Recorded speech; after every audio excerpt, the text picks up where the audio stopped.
रामकृष्ण हरी. आजच्या आपल्या या लाख मोलाची गोष्ट या भागामध्ये आपण एका चित्रपट गीताबद्दल बोलणार आहोत. वास्तविक पाहता आपण असल्या काही विषयावर चर्चा करत नाही, परंतु जुनं चित्रपटाचं गीत असल्यामुळं आज आपण त्याच्याबद्दल बोलणार आहोत. एक संत वाहते कृष्णामाई नावाचा एक सिनेमा आला होता आणि त्याच्यामधले जे गीतं आहेत त्याचे गीतकार त्या ठिकाणी गदी माडगुळकर गदिमा यांचे गीतं होते आणि सुधीर फडके यांचं त्याला संगीत आहे. तर त्याच्यामध्ये एक गीत असं आहे, संत वाहते कृष्णामाई तीरावरल्या सुखदुःखाची जाणीव तिजला नाही. यामध्ये एक शेवटचं कडवं एवढं सुंदर आहे आणि त्याच्यासाठी आपल्याला त्याची चर्चा करायची. काय आहे शेवटचं कडवं?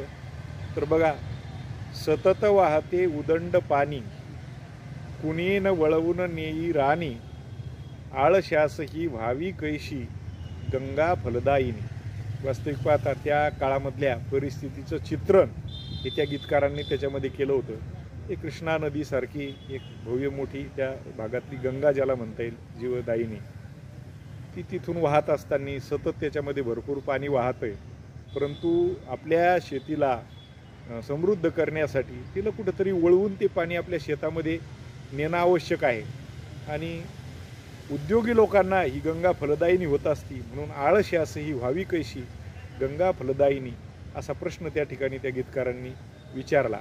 आणि तत्कालीन महाराष्ट्राचे मुख्यमंत्री यशवंतरावजी चव्हाण साहेब हे यांचं कृष्णाकाठ नावाचं एक त्यांचं चरित्रसुद्धा आहे, थोडासा भाग आहे चरित्राचा त्यात.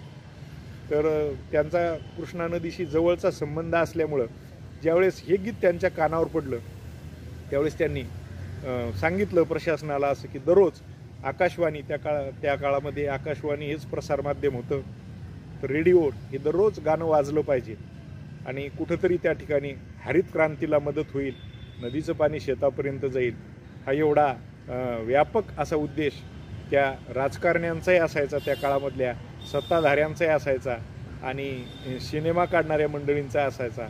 आणि त्या दृष्टीनं ते आपल्याला माहिती व्हावं म्हणून हा एक केलेला प्रयत्न आहे. रामकृष्ण.